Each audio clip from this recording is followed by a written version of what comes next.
Bueno, pues ¿cómo están? Vamos a empezar con la clase de hoy y pues nada más comentarles, sobre todo a los alumnos de la UAM, que recibí un correo de Uriel Antúnez Pérez para pedir que, pues si podíamos compartir los ejemplos.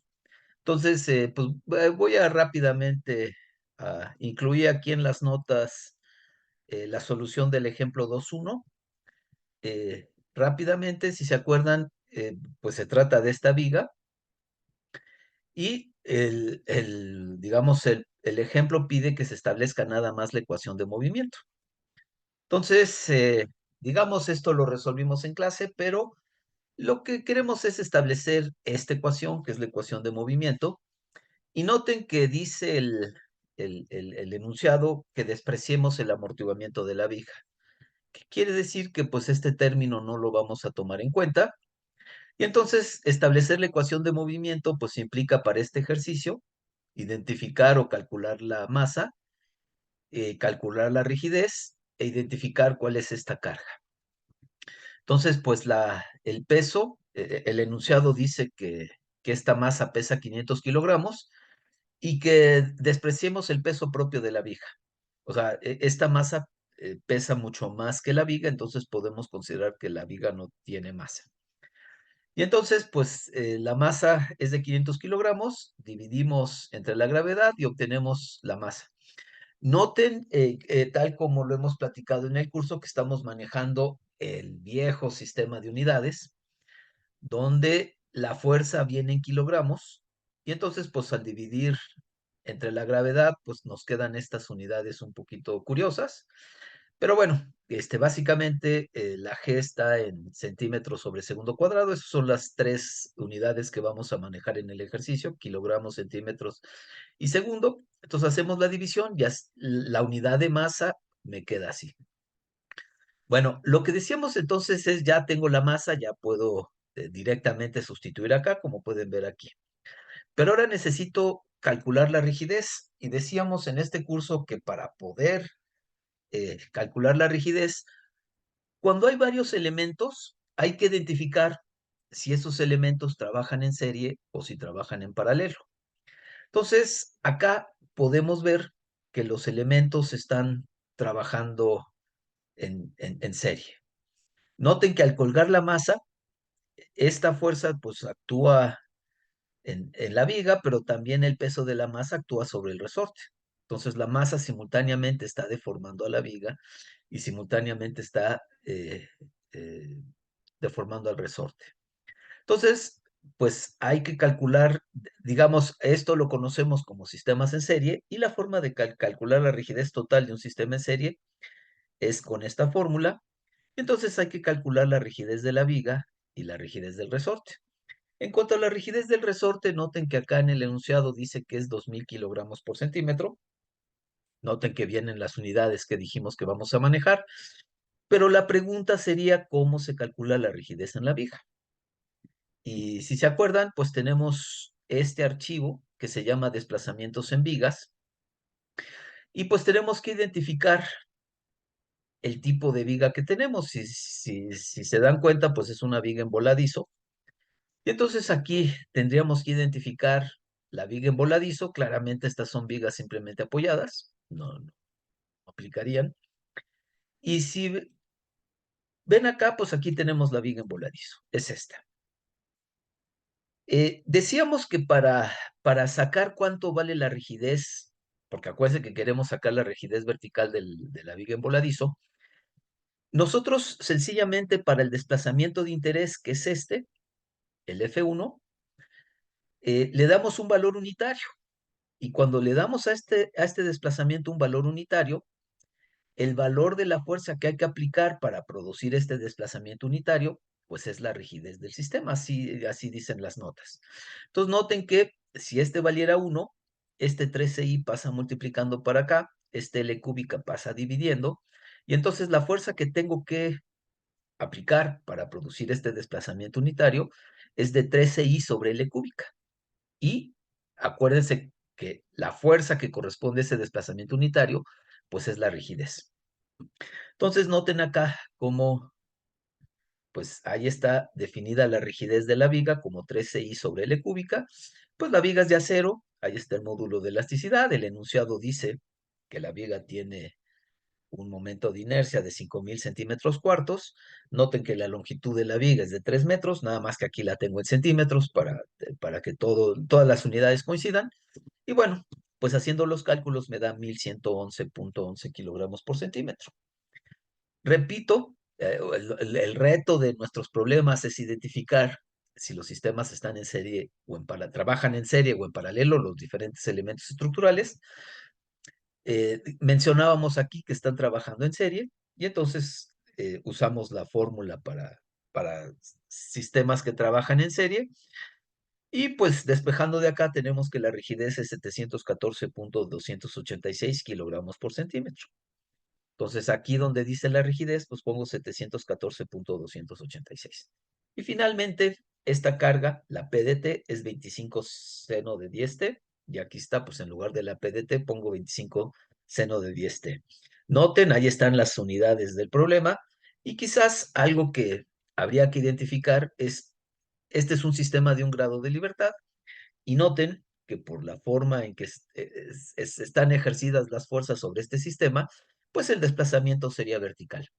¿Se acuerdan que el sistema de un grado de libertad se refiere al desplazamiento de la masa? Dado que la masa se va a estar moviendo en dirección vertical, pues este es el desplazamiento que nos interesa. El sistema de un grado de libertad estaría aquí en la masa, y el desplazamiento sería el movimiento de la masa pues hacia arriba o hacia abajo. Noten entonces que este resorte en la dirección del desplazamiento, pues me da esta rigidez, la de 2000, y esta viga, ¿se acuerdan que yo puse aquí el desplazamiento? ¿Por qué había considerado el desplazamiento de la viga en el extremo? Pues porque ahí está ubicado el sistema de un grado de libertad.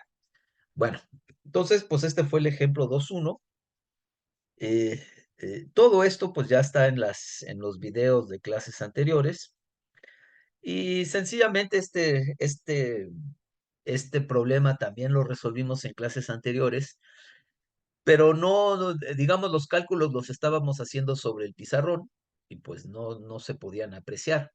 Entonces, lo único que salía en el video es que los datos o los resultados que íbamos obteniendo a partir de estos datos los íbamos metiendo a la hoja de cálculo e íbamos estableciendo con la hoja de cálculo pues la respuesta del sistema. Entonces, pues vamos a platicar de los cálculos, vamos a decir que nos faltaron. Noten que es la misma viga del problema del ejemplo 2.1, pero ahora dice que consideremos una fracción de amortiguamiento de 2% y además me piden que establezca la frecuencia y el periodo de vibrar del sistema y que estimemos el movimiento de la masa que resulta de darle un desplazamiento inicial de 2 centímetros hacia abajo. Entonces, para mover la masa, a partir de su posición de equilibrio, la voy a bajar 2 centímetros y la voy a dejar vibrar. Pero noten que la posición de equilibrio de la masa no es no se da sobre esta configuración no deformada. Porque dado que la masa pesa 500 kilogramos, pues estos 500 kilogramos van a deformar inicialmente este resorte y también van a producir pues una flecha en esta viga. Entonces, la masa no estaría en equilibrio en esta posición, sino que la viga se deformaría, el resorte se deformaría y el equilibrio inicial de la masa estaría pues, hacia abajo de donde está aquí ubicada en la figura.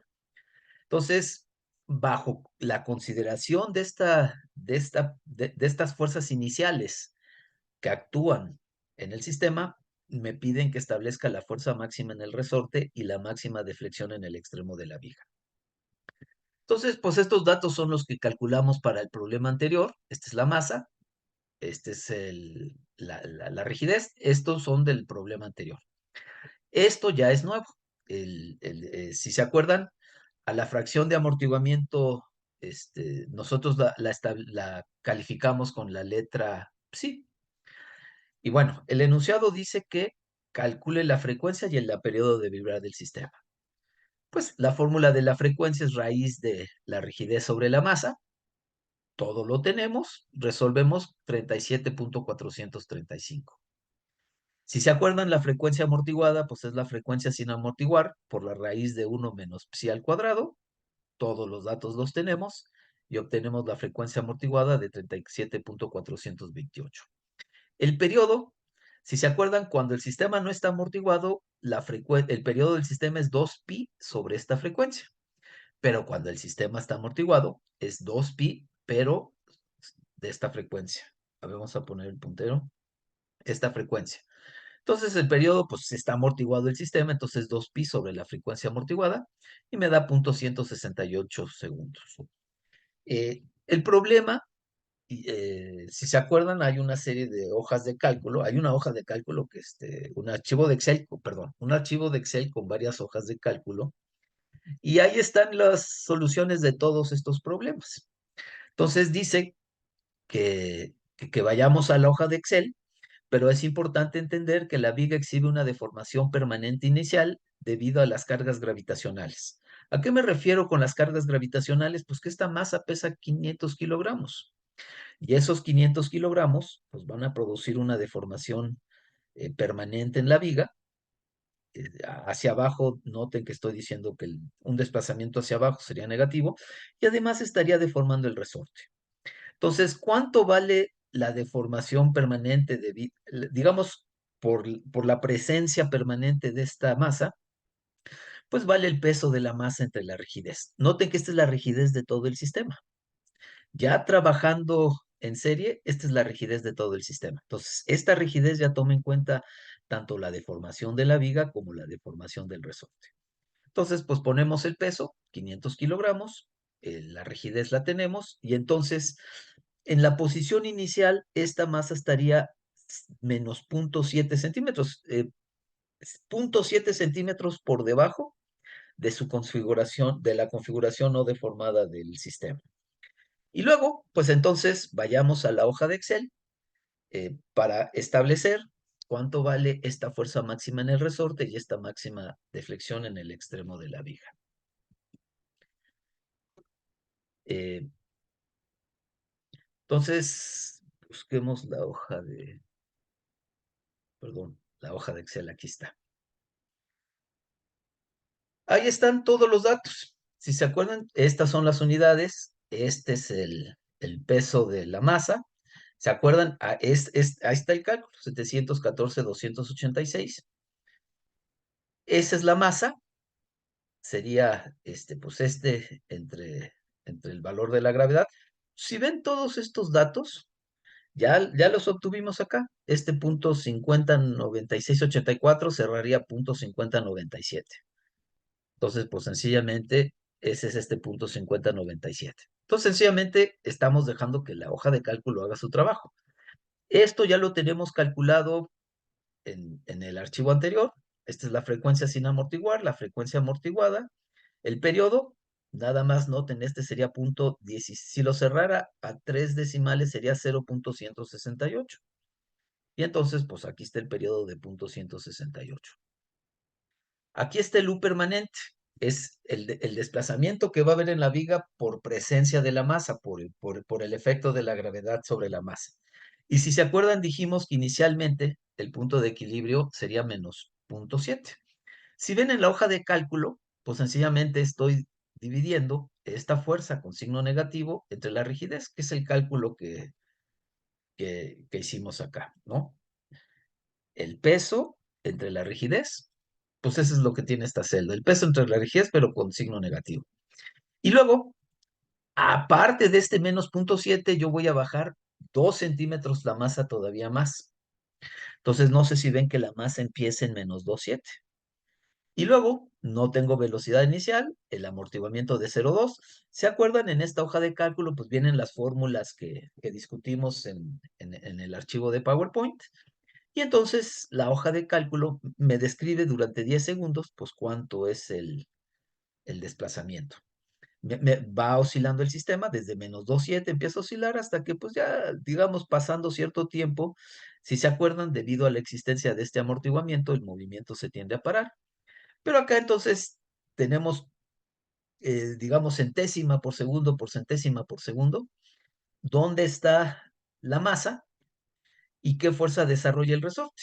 Es fácil calcular la fuerza del resorte, sencillamente porque multiplicaríamos este desplazamiento por esta rigidez. Es la ley de Hooke. Fuerza es igual a rigidez por desplazamiento, y entonces aquí está no solo la historia de desplazamiento, sino la historia de fuerzas en el resorte.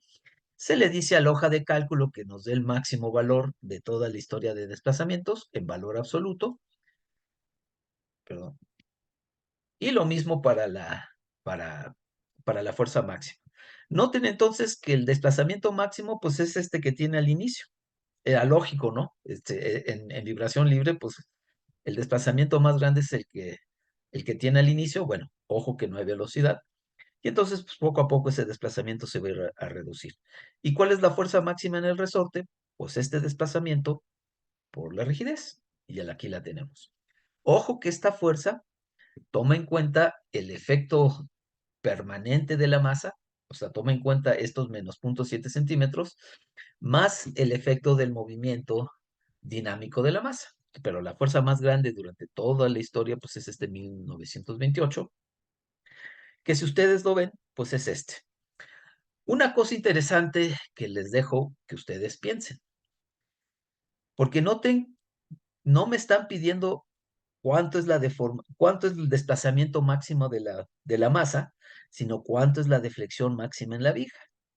Entonces, pregunta, el 2,7 corresponde a la deformación conjunta de la viga y del resorte, pero y si nada más quisiera la deflexión en el extremo de la viga, pregunta, ¿cómo lo podrían calcular? Y entonces, pues, a ver, pista. Ojo que para la fuerza máxima que se desarrolla, esta, yo podría calcular, yo tengo la rigidez del resorte. Digo, aquí no la tengo, acá tengo la del sistema trabajando en serie, pero si yo me regreso, noten que el resorte tiene una rigidez de 2,000 kilogramos. Entonces, con esta fuerza, que es la máxima, yo podría calcular el desplazamiento, la deformación máxima del resorte. Y si a este 2,7 centímetros, que es la deformación de la viga, más la deformación del resorte, yo le quito la deformación del resorte, yo tendría la deflexión máxima en el extremo de la viga. Entonces, ojo que a veces hay que pues, ver con mucho cuidado lo que nos están preguntando, pero ese detalle lo dejamos para que le den una pensada. Bueno, siguiendo este, con el curso, pues todo esto, digamos, ya está en otro video. Acuérdense que ahorita lo único que estoy haciendo es resolver dos problemas de clases anteriores, por petición, de que alguien decía, bueno, y si se incluye la solución de los ejemplos, pues estaría muy bien. Pero ya regresando a donde nos quedamos en clases anteriores, pues estábamos en el factor de amplificación dinámica. Si se acuerdan, este factor de amplificación dinámica, pues corresponde a una carga armónica. Una carga armónica, pues, ¿se acuerdan? Tiene esta variación en el tiempo. Bueno, entonces, si en el tiempo la carga varía con esta fórmula, pues si se acuerdan, la carga se vería. ¿Dónde está? Espérenme, ¿dónde está la carga? Acá está, ¿no? Perdón, pues aquí estaba en esta misma lámina. Tiene esta variación y queremos calcular la respuesta dinámica a una carga que varíe con esta variación en el tiempo. Acuérdense que TP corresponde al periodo no del sistema, sino de la carga. El tiempo que transcurre para que se aplique un ciclo completo de carga. Y, digamos, omega mayúscula, es la frecuencia de la carga. Bueno, entonces, ya habíamos platicado de esto, pero bueno, finalmente en la clase pasada habíamos llegado a lo que es el factor de amplificación dinámica. Decíamos que lo interesante de este factor de amplificación dinámica es que yo podría calcular, por ejemplo, el desplazamiento que tendría mi sistema si esta carga P0 se aplicara de forma permanente en el tiempo. Entonces, a esto le podríamos llamar un desplazamiento estático, si la P0 fuese estática. Pero, entonces, Este es el desplazamiento máximo, ya bajo la consideración de que la carga se está aplicando de manera dinámica. Y entonces, si este es el desplazamiento estático y este es el desplazamiento dinámico, pues en este factor viene metido el efecto de la dinámica, digamos, de la carga armónica. Noten que esta sería la fuerza en el resorte.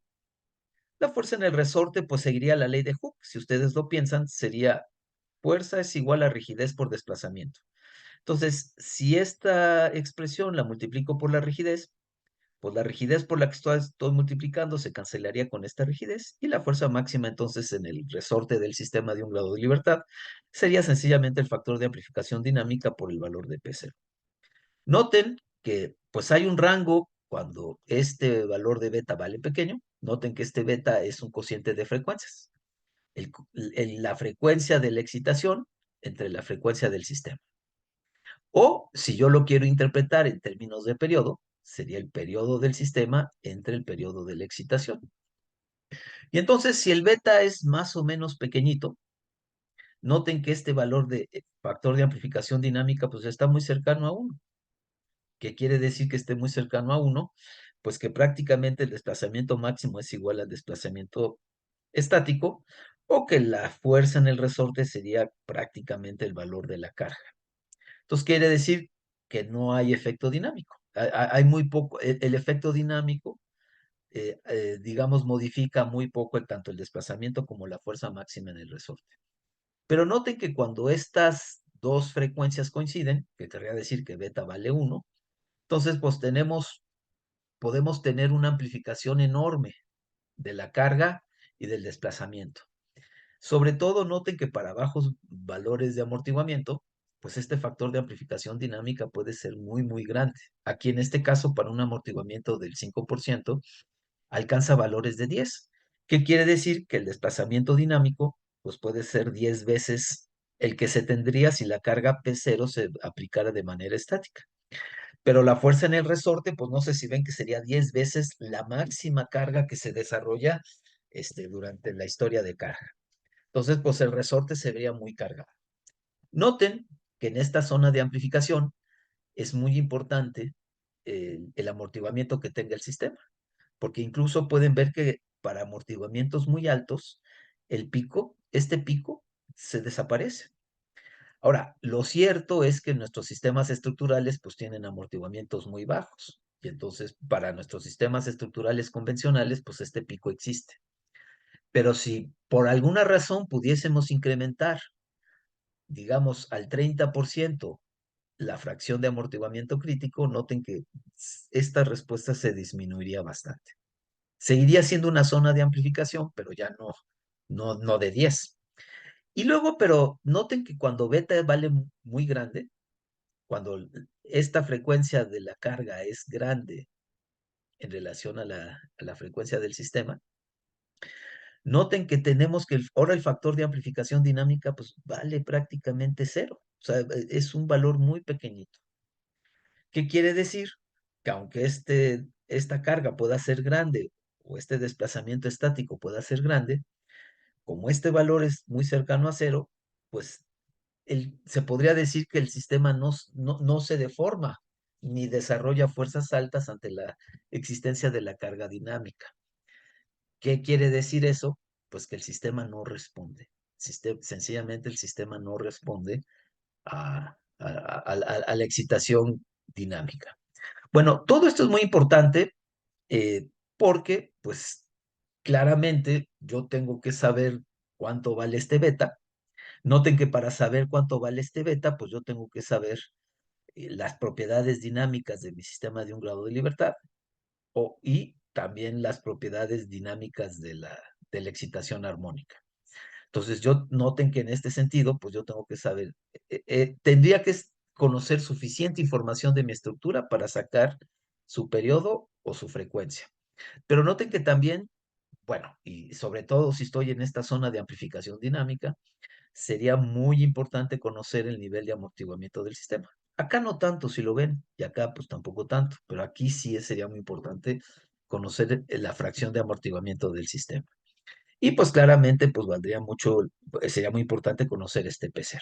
Bueno, pero teniendo esos datos, yo podría establecer cuánto se deforma mi sistema de un grado de libertad y cuánta fuerza se desarrolla en el resorte. Que dirán, bueno, quizás el resorte no tenga mucho chiste, pero acuérdese que ese resorte en realidad representa una serie de elementos estructurales.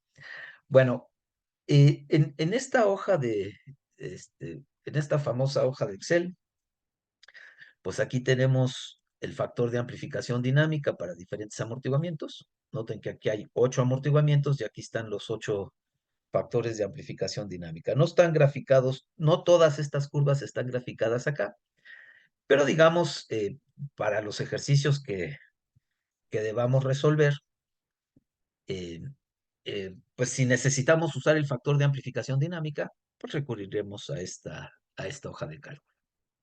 Bueno, antes de ir a hacer un ejercicio con carga armónica, vamos a pensar un poquito qué quiere decir la solución, el significado físico de la solución forzada. Y este significado físico podríamos decir que es válido para los niveles de amortiguamiento que exhiben nuestros sistemas estructurales convencionales. O sea, son bajos niveles de amortiguamiento, 5%, 2%.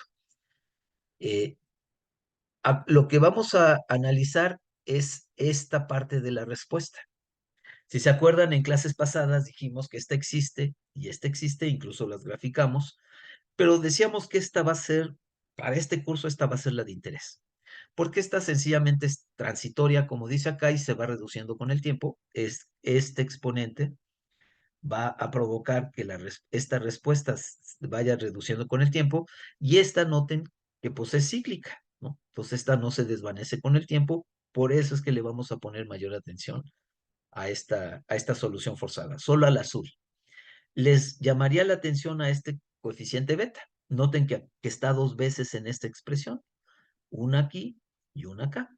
Entonces, ahorita vamos a ir dando diferentes valores a este beta y vamos a ver cómo varía este desplazamiento en función de que beta valga diferentes cosas. Entonces, pues nos venimos acá. Noten entonces que este es el beta. Si se acuerdan, el beta es este cociente de frecuencias. Entonces, perdón, se me olvidó. ¿Con qué frecuencia se mueve el sistema? Si yo me regreso a la solución forzada, noten, esta es la solución forzada.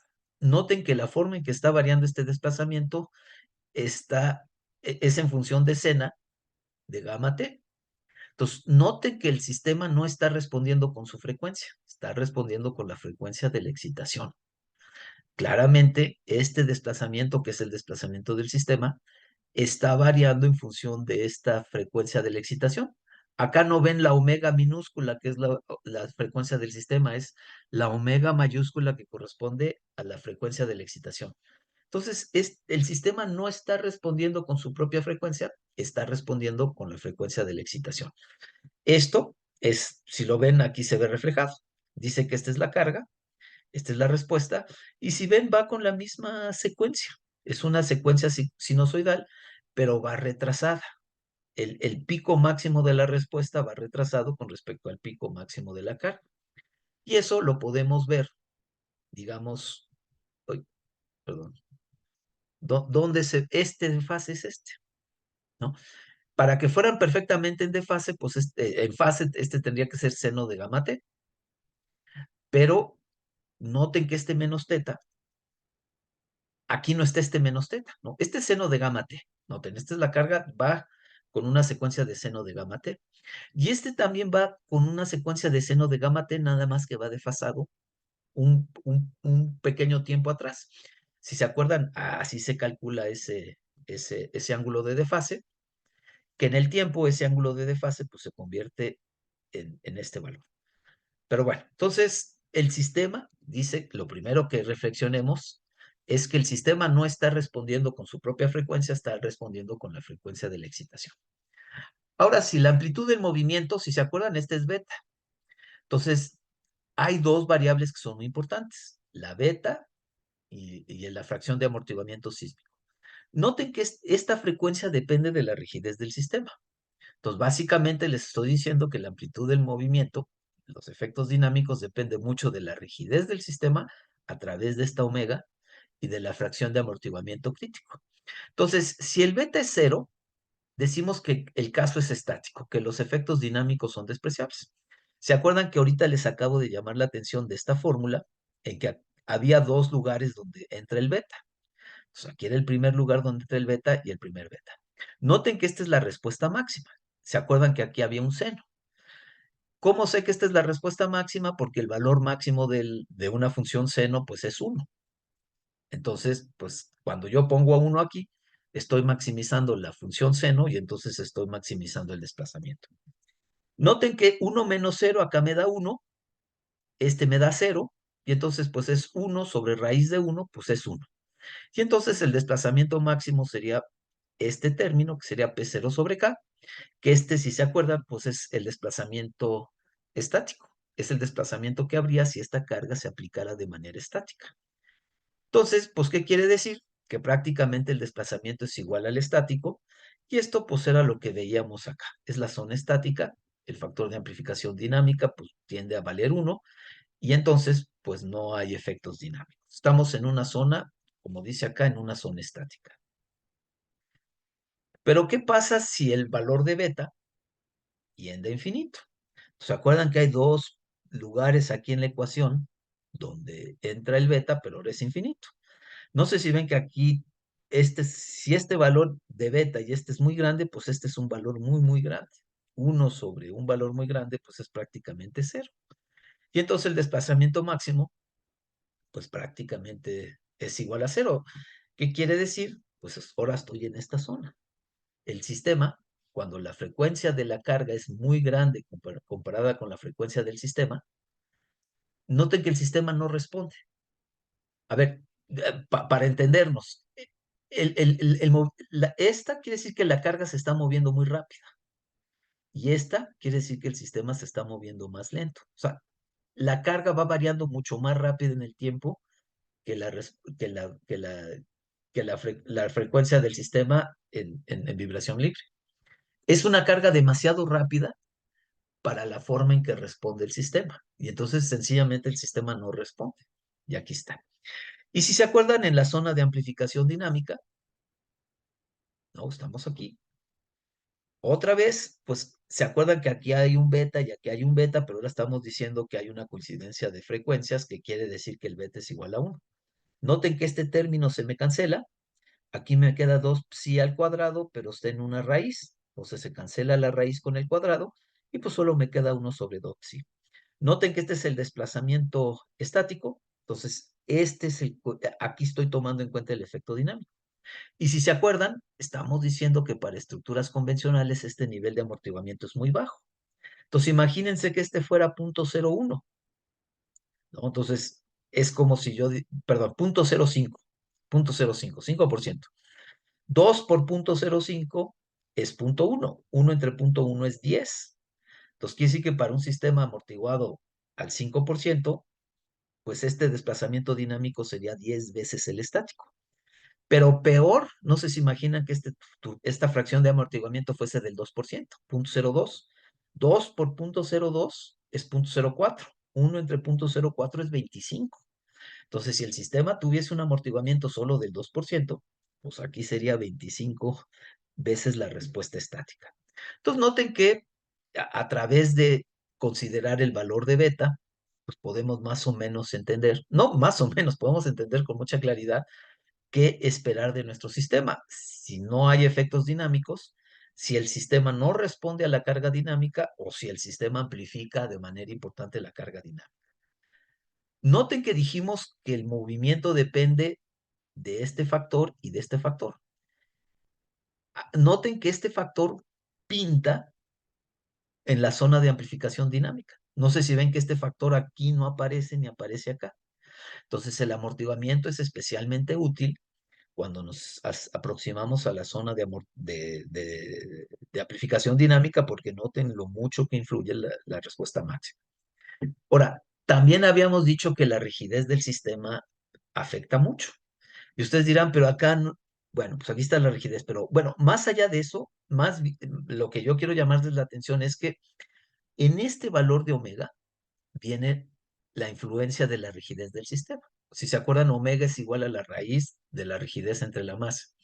Entonces, este valor depende mucho de la rigidez. Y noten cómo la respuesta depende mucho de este cociente. Entonces, si este cociente depende de la rigidez, pues ahí entonces se puede ver la dependencia del desplazamiento máximo en la rigidez del sistema. Noten que la rigidez del sistema no solo afecta en el desplazamiento estático, afecta a través del valor del factor de amplificación dinámica. Bueno, decíamos que entonces habíamos llamado la atención, si se acuerdan. Así responde, así va variando la carga. Noten que el sistema va variando con la misma frecuencia de la carga, nada más que viene un poquito retrasado en el tiempo. Y nada más recordamos que este ángulo de desfase, pues se calcula en función de variables que tenemos perfectamente identificadas. Ahora, noten que aquí estaba el desplazamiento del sistema y ahora lo que yo quiero es reflexionar junto con ustedes de la fuerza en el sistema, ¿no? Ya no queremos ver el desplazamiento del sistema, sino queremos ver cómo cómo está controlada, digamos, la respuesta del sistema. Entonces, si yo quisiera controlar este desplazamiento máximo, ¿se acuerdan que cuando este beta tiende a cero, pues estoy en el caso estático?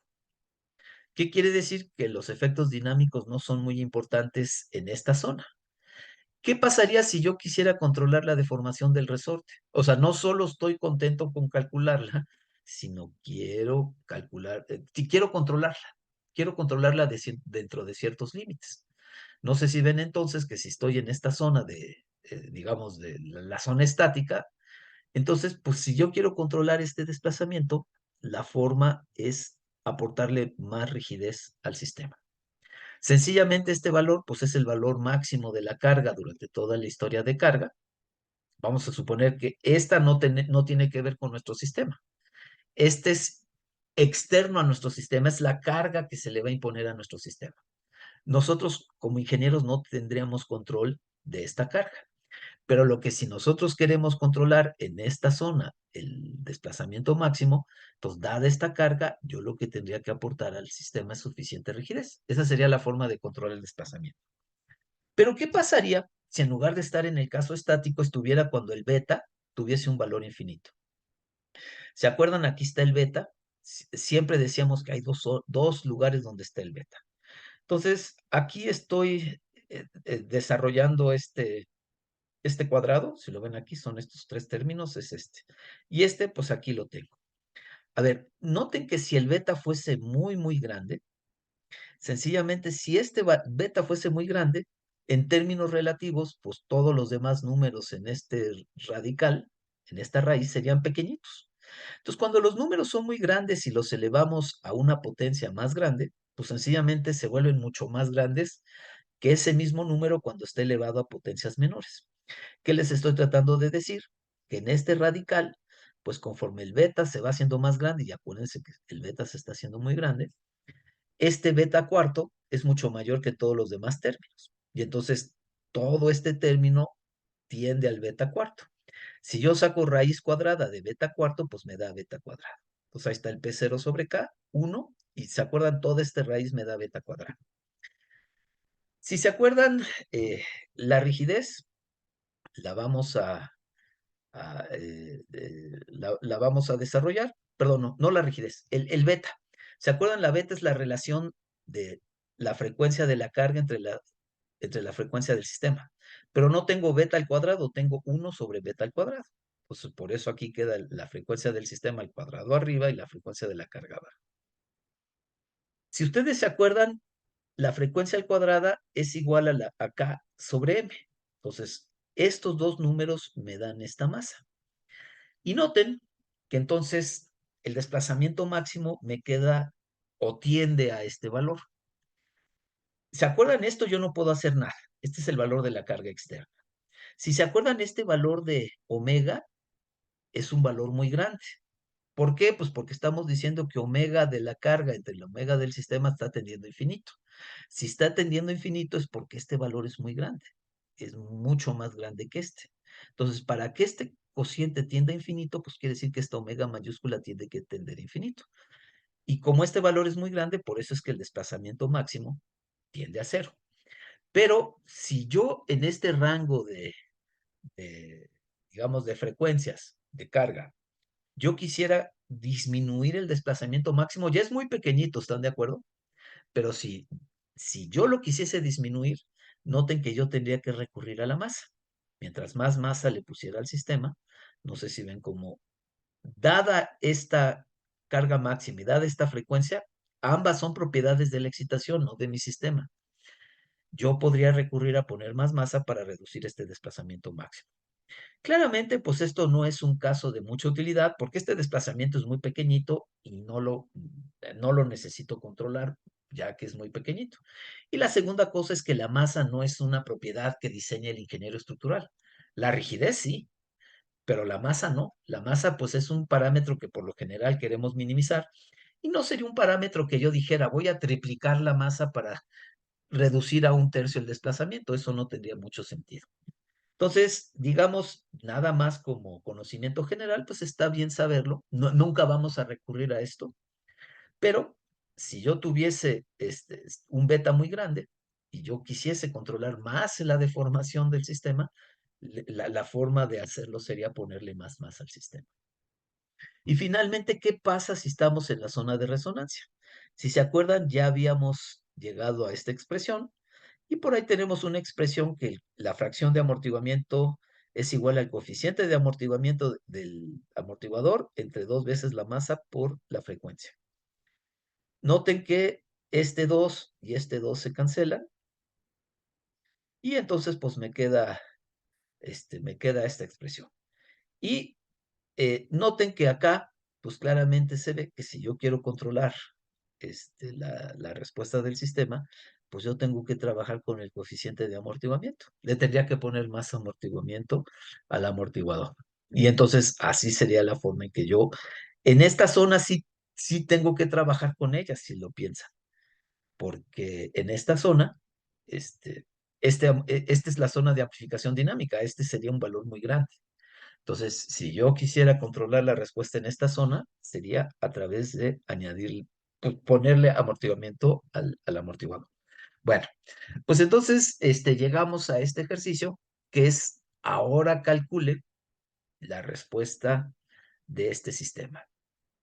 Entonces, noten otra vez que desprecia el peso propio de la viga, considere una fracción de amortiguamiento del 2% y que estime el movimiento de la masa que resulta de aplicar la carga armónica que se indica. Establezca la fuerza máxima en el resorte y la máxima de flexión en el extremo de la viga. Entonces, a ver, ahí están.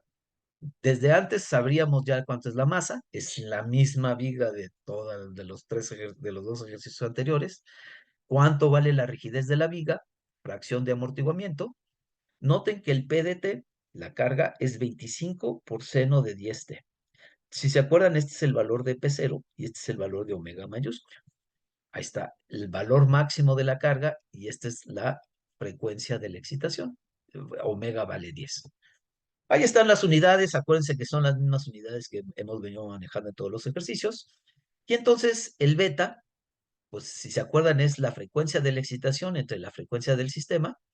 Esta ya la tenemos calculada del ejemplo 2.2 y entonces me da 0.267.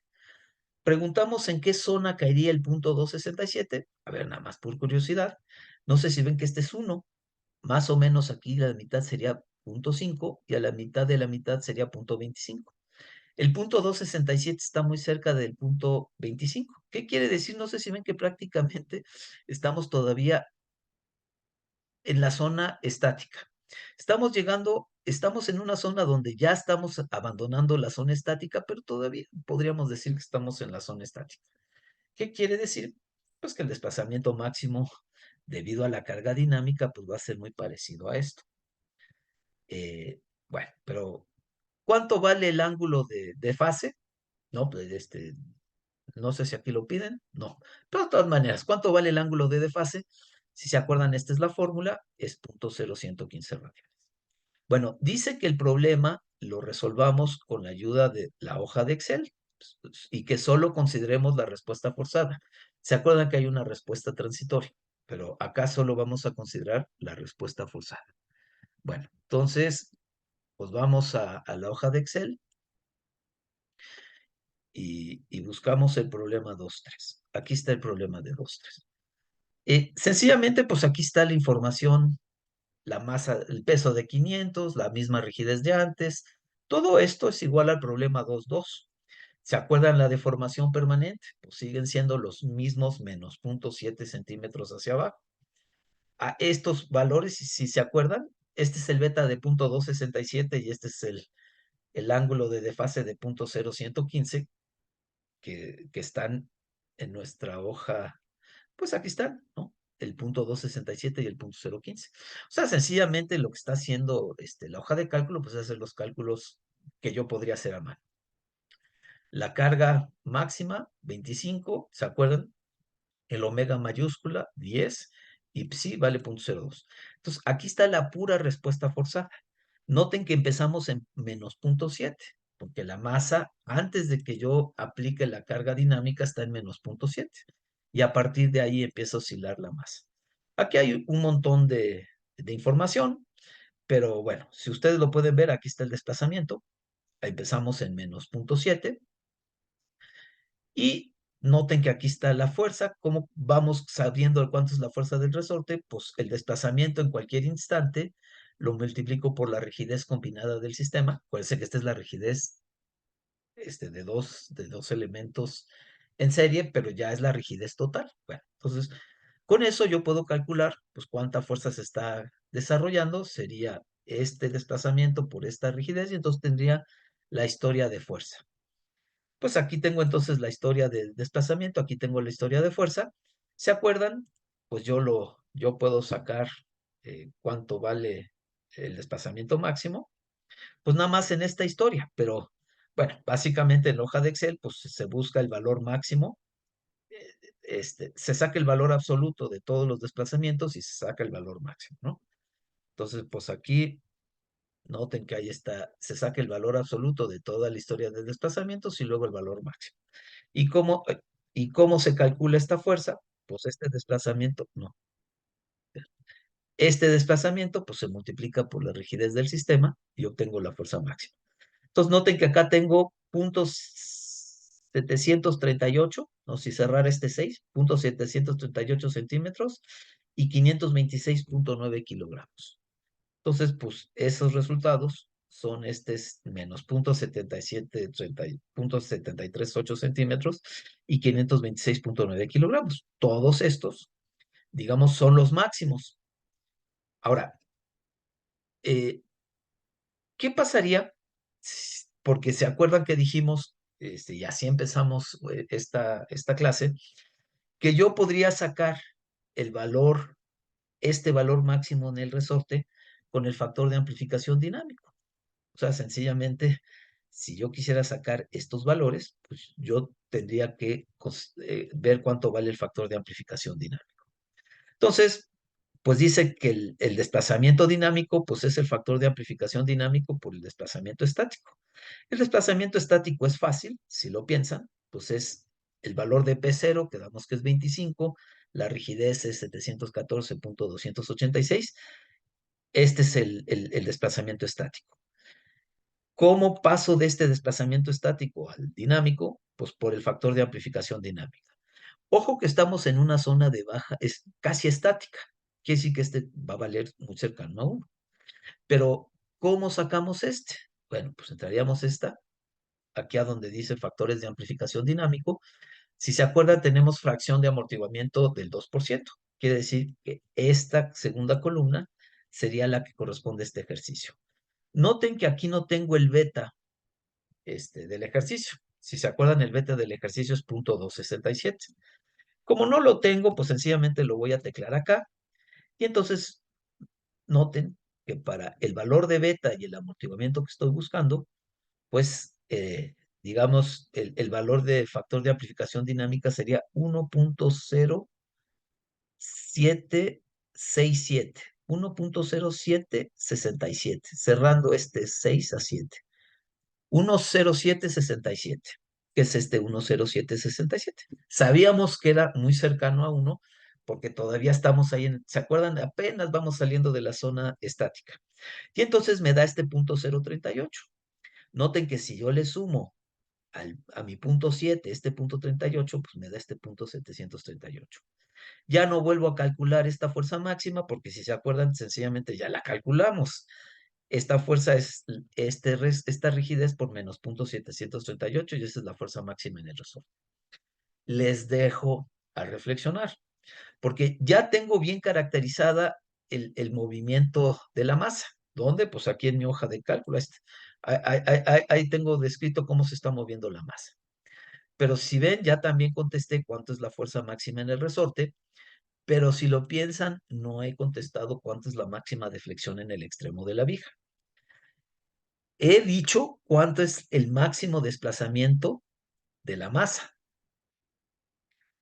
que es menos 0.738, pero este no es el mismo que la deflexión en el extremo de la viga.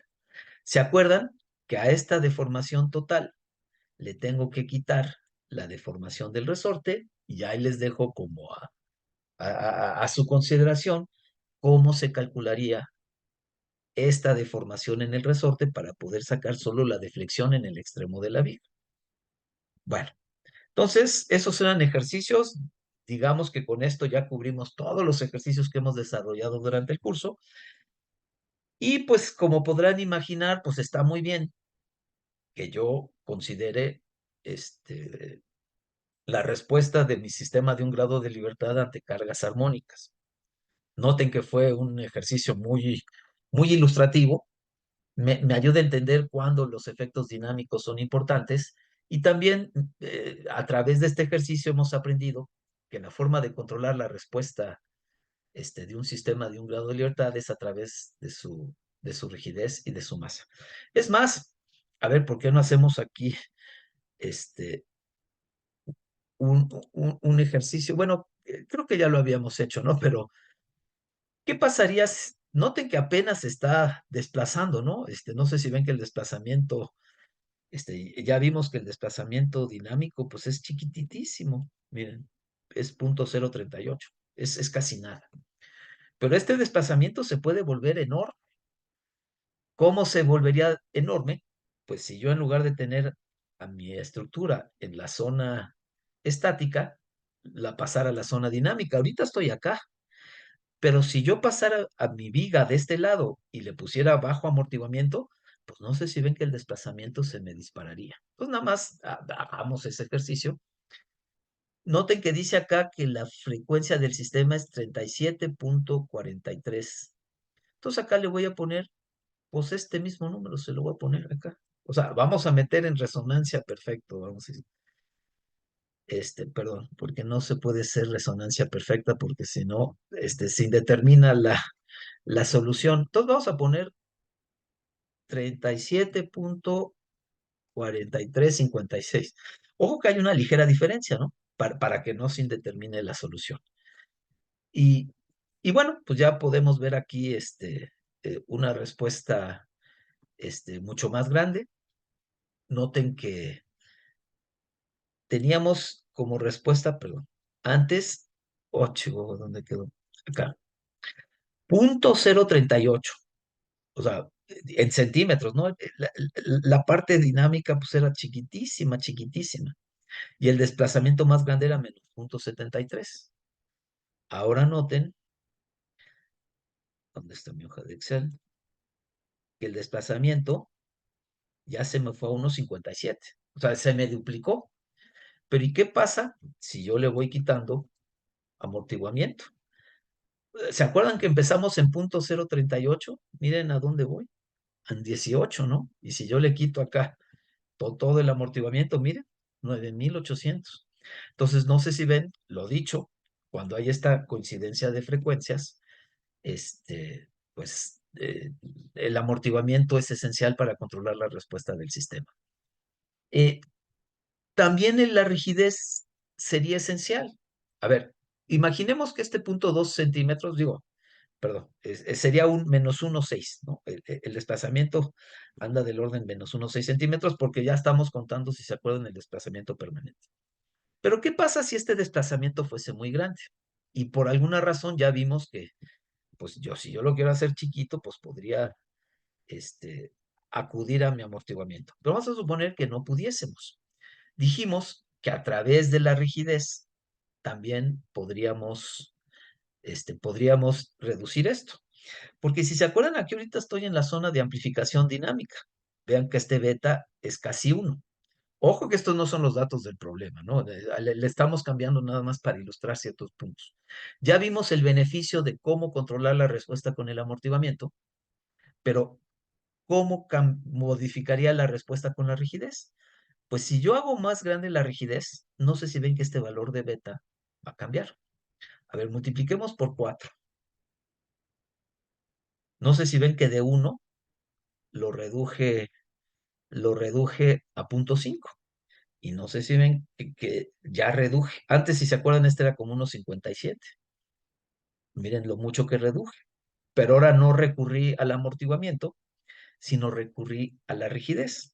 A ver, en otras palabras, en lugar de quedarme aquí en esta frecuencia, en este beta, y aumentar el amortiguamiento, lo que hice es, dejé constante el amortiguamiento, pero cambié este valor de omega al cambiar la rigidez del sistema y me moví de una beta de 1 a una beta de 0,5. Entonces, por eso reduje la respuesta. Noten entonces, bueno, decíamos que el caso armónico pues es muy interesante porque sencillamente es muy útil. Ahora, voy a dejar la hoja como estaba. Espérame tantito. Acuérdense que todo esto nada más fue con fines puramente ilustrativos. Entonces la voy a dejar como estaba porque esta es la solución al problema que teníamos. Bueno, ya cerramos esta hoja y pues avanzamos con respuesta ante carga arbitraria. O sea, en realidad, pues un sismo no tiene la secuencia tan limpia como la tiene una carga armónica. En realidad, pues el patrón de movimiento de una excitación dinámica como puede ser un sismo, pues va cambiando de forma pues como arbitraria, digamos, no podría decir aleatoria, pero sí, no lleva una secuencia repetitiva perfecta. Pues más o menos esto podría representar el tipo de carga, el tipo de acción dinámica, como muy, muy parecido a un sismo. Entonces, pues ahora tenemos la ecuación, noten que seguimos teniendo un sistema elástico, pero ahora tenemos una carga que va a estar variando arbitrariamente con el tiempo. Existen muchas maneras de obtener el desplazamiento del sistema para una carga arbitraria. Algunas de ellas son analíticas y otras numéricas. En el caso de sistemas que exhiben comportamiento elástico, se puede recurrir a un integral de Duhamel. Aquí va la variación en el tiempo de la carga. Este PDT, pues es este PDT.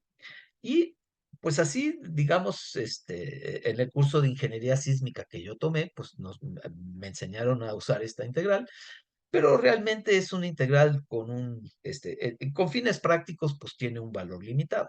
Entonces, les diría que si se interesan más en esta forma de resolver la ecuación de movimiento, lo pueden hacer porque esto puede dar, dependiendo de la forma de PDT, esto puede dar una solución exacta.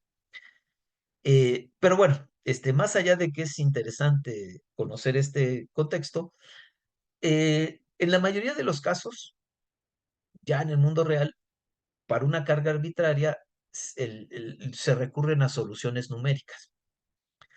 Y hay muchas soluciones numéricas, pero yo voy a ilustrar quizás la más sencillito, que es el método de Newmark con aceleración constante. Y las explicaciones que ofrezco las enfoco en un sistema de un grado de libertad y que los conceptos para sistemas de varios grados de libertad son los mismos, pero se trabaja con arreglos en lugar de con escalares. Entonces, supongamos que la aceleración del sistema de un grado de libertad tiene la siguiente dependencia con respecto a t. Ojo que esta no es la carga es PdT. Lo que está graficado acá es la aceleración del sistema, es la aceleración de la masa en el tiempo. ¿Por qué se está acelerando esta masa? Producto de esta carga arbitraria. Entonces, digamos, esta aceleración tiene que ver con la carga, es la respuesta del sistema a la carga arbitraria. Entonces, pues noten que la historia de aceleración, pues también será arbitraria, pero fijémonos en cómo responde el sistema en un intervalo de tiempo que va del tiempo i al tiempo i más 1. Entonces, para el tiempo i, el sistema tiene una aceleración ui, y para el u dos puntitos i, y para el tiempo i más 1, pues tiene la aceleración de i más 1. Entonces, noten que estos son instantes en el tiempo, el iésimo instante y el iésimo más un instante. Pero, ¿por qué no vemos qué sucede en el intervalo de tiempo que va empezando en el instante i, yendo hacia el instante i más 1? Entonces dice que vamos a definir, para poder simplificar nuestro entendimiento de qué sucede en este intervalo, en este intervalo de tiempo delta t, vamos a definir un eje coordenado local para medir el tiempo como si para este eje local el tiempo empezaría en el instante iésimo. Y entonces al tiempo medido con respecto a este ti lo vamos a denotar tau. Dice que, ojo, ¿cómo se llama el método? De aceleración constante. Entonces, lo que vamos a suponer es que si este intervalo de tiempo es suficientemente pequeño, entonces que yo podría obtener una estimación bastante razonable del sistema si en lugar de considerar la variación real de la aceleración, yo considerara que en este intervalo de tiempo la aceleración es constante. Y si es constante, la mejor aproximación sería promediar esta y esta. Entonces noten que yo digo que la aceleración en todo este intervalo delta t, no importa en qué posición esté en este intervalo, el tau, noten que aquí estoy diciendo que pues puedo estar en cualquier instante dentro de este intervalo delta t. Y estoy diciendo que la aceleración sería constante igual al promedio de la aceleración que hay aquí y acá. O sea, si lo piensan, estaría siendo como una escalerita. Pero dado que los instantes son tan pequeñitos, la escalerita se va a aproximar bastante bien a la historia que estoy tratando de reproducir. Entonces, dice, si yo conozco la velocidad inicial, ¿cuánto vale o sea, la velocidad inicial sería la velocidad en el instante i? Si yo podría decir cuánto vale la velocidad al final de este intervalo delta t. Ojo que supuse que la aceleración en el intervalo es constante. Entonces, pues, si se acuerdan, digamos, la velocidad en cualquier punto de este intervalo sería la velocidad inicial más la aceleración por el tiempo. Pero ojo que la aceleración yo la tomé como el promedio de las aceleraciones al inicio y al final del intervalo. Entonces, sencillamente, si se acuerdan de las ecuaciones de movimiento, es la velocidad en el instante tau, es la velocidad inicial, y si yo considero que la aceleración es constante, pues la velocidad va a cambiar de manera lineal, que es lo que está aquí. Ahora, al final del intervalo, noten que transcurrió un tiempo delta t, y entonces la velocidad al final del intervalo es la velocidad al inicio del intervalo por la aceleración promedio por delta t. Bueno, si esto lo integro una vez más, tendría una forma también de establecer cuánto vale el desplazamiento al final del intervalo en función del desplazamiento al inicio del intervalo. Entonces, noten que esto pues sería, si yo integro esto es esta, y esta sería la constante de integración, que sería el desplazamiento al inicio del intervalo. Y entonces, pues ya yo podría decir cuánto vale mi desplazamiento al final del intervalo, dado que lo conozco el desplazamiento al inicio del intervalo.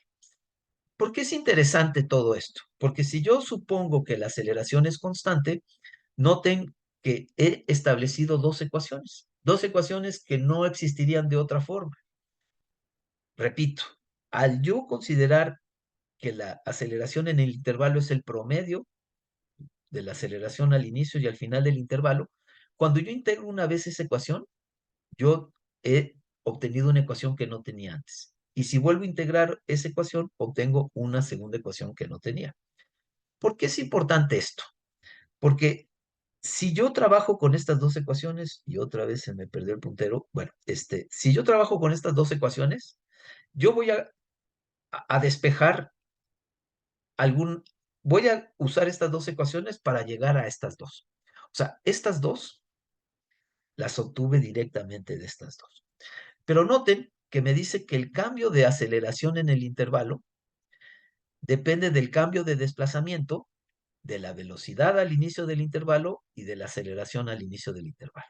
Entonces, si yo antes de este intervalo conozco la aceleración, perdón, la velocidad y la aceleración, y puedo calcular en cuánto cambia el desplazamiento en el intervalo, yo podría decir cuánto cambia la aceleración en el intervalo. Y algo similar para la velocidad. Si yo tuviese la velocidad al inicio del intervalo y pudiese calcular el cambio de desplazamiento en el intervalo, yo podría calcular el cambio de velocidad. ¿Por qué eso es interesante? Porque imaginemos para el caso lineal, si lo ven, esta es la ecuación de movimiento. Esta es la carga que va variando en el tiempo. Noten que esta sería la ecuación de movimiento planteada para el instante i. Se tiene que cumplir, pero también la ecuación de movimiento se tiene que cumplir para cualquier instante. Entonces aquí la tengo planteada para el instante i más 1. Yo voy a esta ecuación de movimiento le voy a quitar esta. Y entonces, si ven este término, pues, tendría factorizada la rigidez. Aquí tengo el desplazamiento al final del intervalo menos el desplazamiento al inicio del intervalo. A ese yo le voy a llamar el cambio de desplazamiento en el intervalo. Lo mismo para la velocidad, lo mismo para la aceleración. Y la diferencia entre las cargas al inicio y al final del intervalo, le voy a decir el cambio de carga dentro del intervalo. Noten que esta es una ecuación incremental, ¿no? Solo se vale para el tiempo que transcurre entre el instante i y el instante i más 1. Pero si se acuerdan, estas dos ecuaciones son estas. ¿Y por qué son importantes estas ecuaciones? Porque si yo en lugar de tener el cambio de aceleración, yo introduzco todo esto, y en lugar del cambio de velocidad, yo introduzco todo esto. A ver, ¿por qué necesito introducir estas dos ecuaciones? Porque si ven esta ecuación incremental de desplazamiento tiene tres incógnitas: el cambio de aceleración, el cambio de velocidad y el cambio de desplazamiento. No se puede con una sola ecuación resolver para tres incógnitas. Si yo quiero resolver para tres incógnitas, pues yo tengo que tener tres ecuaciones. Pero están de acuerdo que estas son dos ecuaciones que, dado que yo supuse la aceleración constante, surgieron. Entonces tengo estas dos ecuaciones extras que yo obtuve gracias a mi suposición de aceleración constante, y estas dos ecuaciones junto con la ecuación incremental de movimiento, tengo tres ecuaciones con tres incógnitas. Tanto es así que yo saco de aquí el cambio de aceleración y meto el cambio de desplazamiento.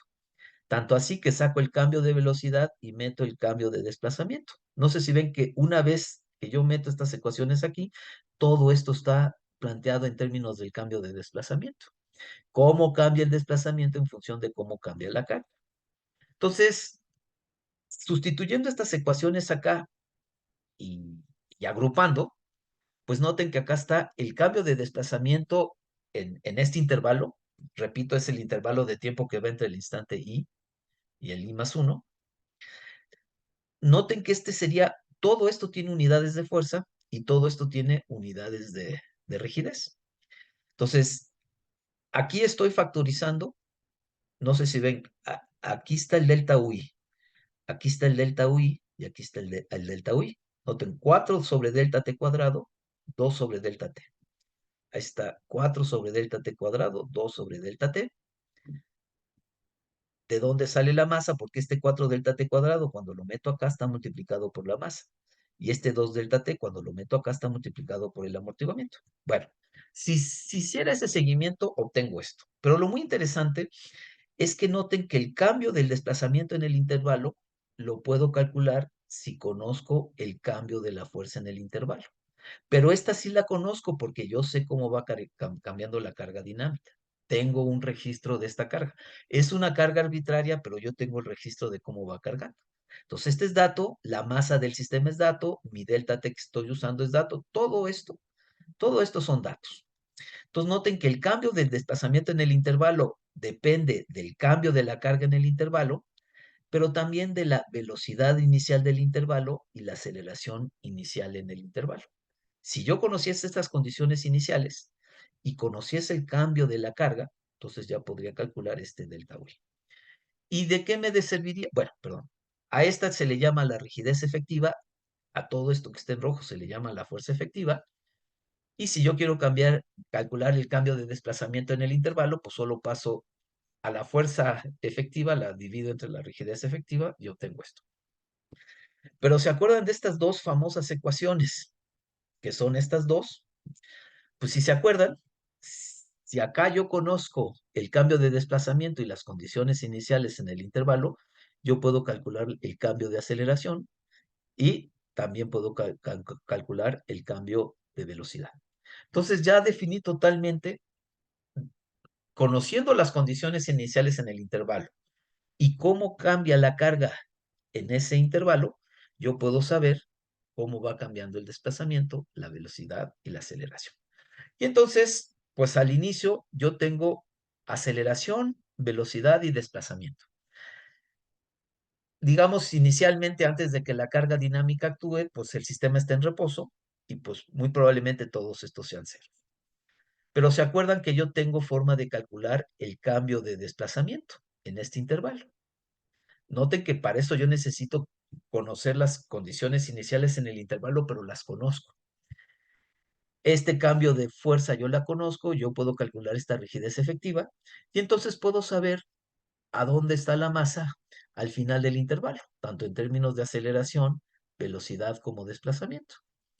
Estos se vuelven en mis condiciones iniciales para el siguiente intervalo. Calculo el cambio de desplazamiento en el intervalo y con este cambio de desplazamiento puedo definir a dónde queda la masa en términos de velocidad, no, perdón, aceleración, velocidad y desplazamiento. Y así me voy en toda la historia. Nada más mencionárselos muy de pasada, que la particularidad de un análisis no lineal es que la rigidez no es constante y puede cambiar varias veces en una etapa. Entonces, de aquí a acá, si el caso es elástico, pues el resorte va a tener la misma rigidez. Pero si el resorte fuese no lineal, pues pudiese ir cambiando sus rigideces. Y eso hace necesario que cuando se haga un análisis con esta metodología, se vaya ajustando la fuerza en el resorte. Hay que asegurarse que el resorte permanezca en equilibrio con la carga dinámica y entonces hay que hacer algún ajuste. Entonces, para el caso no lineal, pues la única diferencia es que esta no es, ¿se acuerdan? Rigidez por desplazamiento, ley de Hooke. Cuando el caso es lineal, pues es ley de Hooke. Cuando el caso es no lineal, ya no se cumple la ley de Hooke. Y entonces aquí pongo cómo va variando la fuerza. Yo tendría que tener conocimiento de cómo va cambiando la fuerza, esta fuerza. Pero pues si ven todo es igual, nada más que aquí pues sería el cambio de la fuerza. Esta no necesariamente va a seguir una secuencia lineal. Y pues nada más tendría que tener en cuenta esto. Entonces, no quisiera, digamos, eh, pues todo esto que les acabo de contar, toda esta metodología, aquí está secuenciada con pasos, ¿no? Ahí está explicado cómo se haría y los cuidados que tuviésemos que tener para, incluido que en el caso no lineal hay que corregir para asegurar que el sistema sigue en equilibrio. Bueno, no quisiera ir más allá de esto y vamos a dejar hasta aquí el video a respuesta de excitaciones sísmicas y pues eso vendrá en el siguiente video.